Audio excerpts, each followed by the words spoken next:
Well, thank you very much. I'll dispense with the usual thanks for inviting me and saying that what a pleasure it is to be with all of you. Let me start by questioning the nomenclature you're using. You keep talking about peacekeeping operations.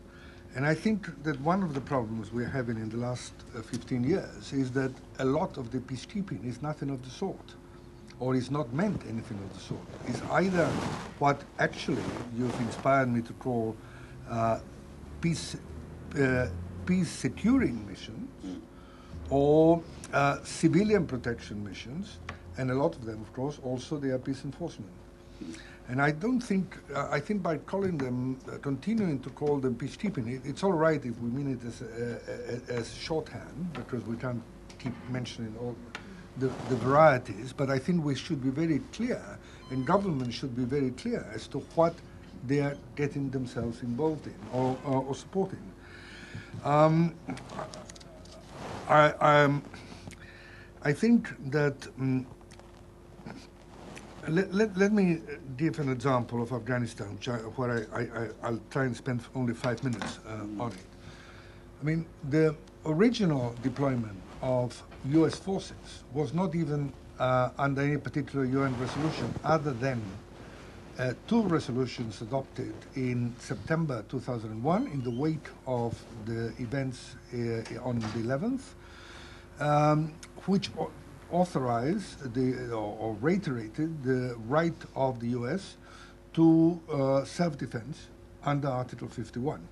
And the NATO involvement, and at the beginning, was also part of Article 5 of the NATO Charter. Later on, of course, after the Bonn Conference, there was a resolution adopted to establish ISAF. But I have to say that at that time we had planned, we meaning the UN, those of us who were with the UN in Bonn, and the Afghan parties had actually planned for the deployment of ISAF throughout the country, starting in Kabul and then proceeding to other urban centers. The US prevented us from doing that. They did not want 2 military forces marching around the country, and that led to the force being much smaller and confined to Kabul. Then second, and I'll try and come back to it if I have a minute, with the perpetual optimism of diplomats who always want to see things with rosy glasses, most people thought that Afghanistan was already resolved by mid-2002. Most European diplomats were, at least, and the Americans, were already claiming victory. Because Iraq confused so many people, and because Iraq was not going well, it was necessary to insist that Afghanistan was doing very well indeed. When the Americans realized that they needed NATO to play a bigger role, it was 2 years later. And by that time, there was confusion began as to the role of ISAF and as to the role of the so-called PRTs, Provincial Reconstruction Teams. Although the resolutions adopted in the Security Council on ISAF were under Chapter 7 and therefore given them an enforcement mandate, a series of countries in NATO decided to interpret the mandate as one of either peacekeeping or even more absurdly, peace building. And they sold to their constituents the idea that they were simply going to Afghanistan to rebuild the country, build some bridges and some roads, and then come home with, of course, no casualties involved. The PRTs had a similar problem. President Karzai insisted that they be called provincial. I was in favor of calling them regional because they. But more importantly, the term reconstruction was a misnomer. The purpose of the PRTs was to provide stability and security in the various parts of Afghanistan. By not doing this, it meant that various countries interpreted their PRT missions in different ways. So that I think the UK, the Canadians got it right. The Germans, the Italians, and the Spaniards did not, for example.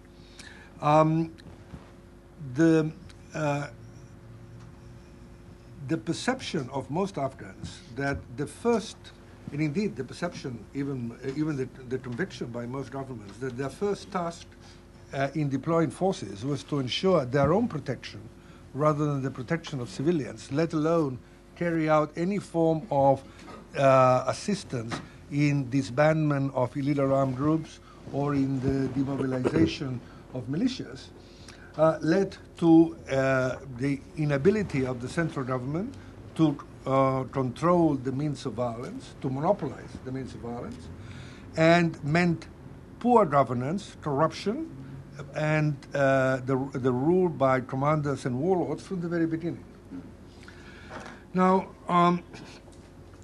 I think that one needs to ensure, and I don't know exactly how one is going to do it, is to ensure the real, genuine political will by participating states in these kind of operations.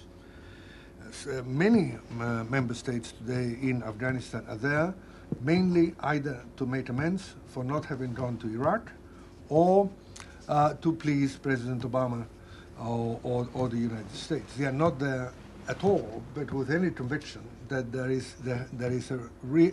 that their presence is really necessary, either for both the Afghans and for the own security of the people of the countries in the West. One problem with PKOs, in the traditional sense, blue helmets, has been the refusal of first world countries to send forces to most PKOs, with the exception of Lebanon, Cyprus, which is pretty, and I believe perhaps one more mission. Most of the PKOs are only manned by third world countries.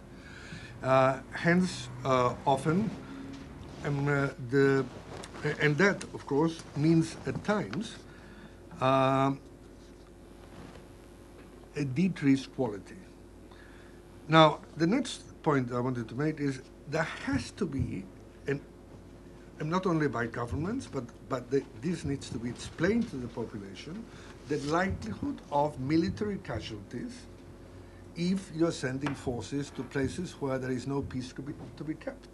And it's, I find it quite amazing. I mean, I these days I totally sympathize with the British public, because in the current circumstances of Afghanistan, it's very hard to see young soldiers being killed, and often wondering what for.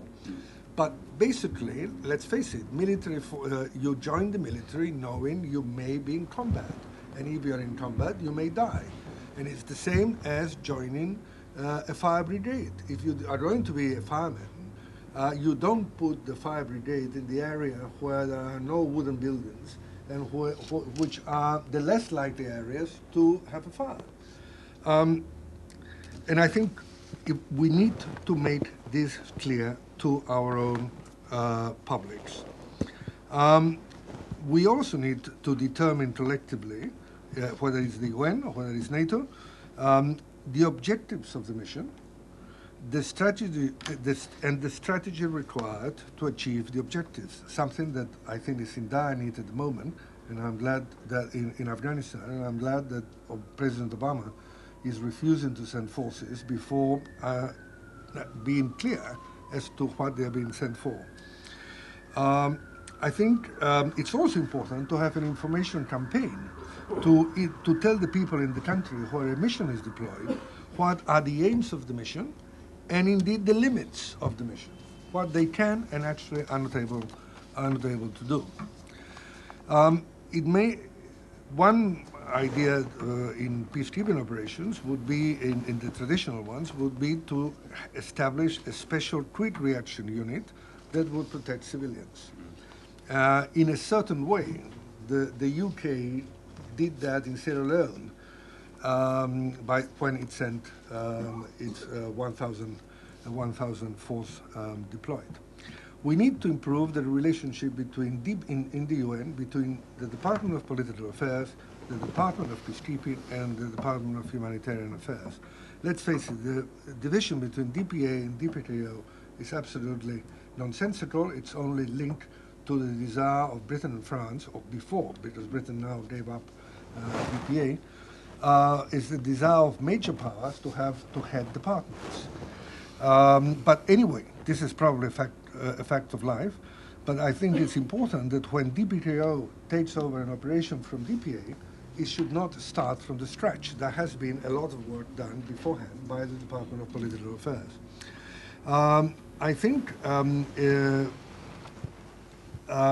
I would favor, and I know this is heavy duty, I believe that Western governments, at least, should silently have military units being trained to deploy in peacekeeping operations and being educated and trained for that.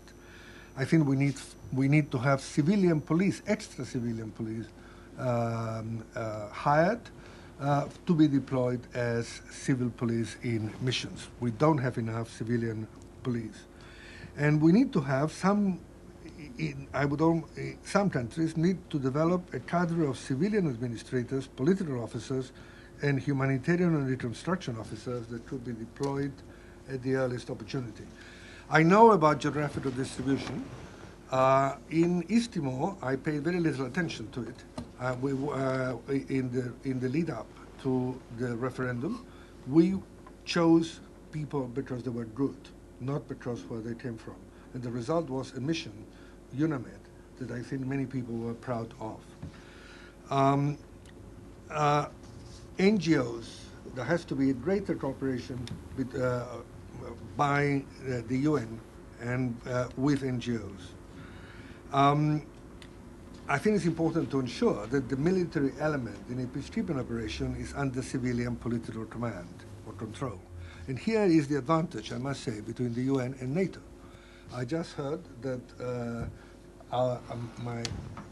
the general was was the military advisor to the head to the SRSG, to the head of the mission. In Afghanistan, there are political advisors to the COM-ISAF, to the head of, and the relationship between civilians and military within ISAF is totally geared in favor of the military. The military sets policy. The political advisors try to have an input on the political issues. And the SRSG in Afghanistan has absolutely nothing to do with the way the mission, the ISAF mission, is being conducted. I think it's also important for member states to have a self-denying approach and not to insist that they should have the right to appoint their own people to head certain peacekeeping operations. This is particularly the case with the EU. It does it even more than the UN. The result was, as I can say now, although I hope this bit will not come out, when we had two rather hopeless German chiefs of police deployed in Afghanistan for the EU police. And that was because there was a decision that Germany could appoint whoever they wished. It was not the problem of having a German. The problem was not having the appointments open to all member states.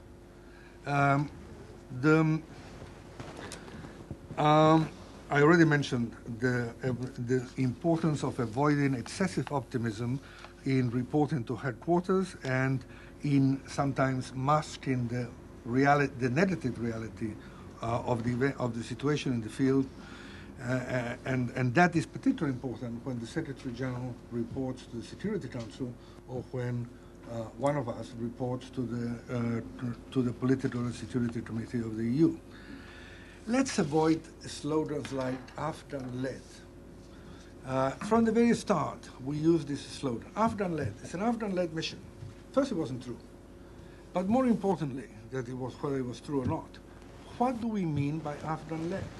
do we mean, or Liberian-led, do we mean that anyone who proclaims himself a ruler in Afghanistan we're going to follow, or is it the people we're going to follow? So, and I think one of the failures in Afghanistan is we never thought of the Afghan public as our natural allies. We always went for self-appointed leaders, warlords and commanders, and the occasional bright person and competent person in government. We should avoid the temptation of a quick exit, as there was an attempt to do in East Timor and in Haiti in the past. And I'm going to stop here because I see that I'm 17 minutes into my time, and I think it's about time that I shut up.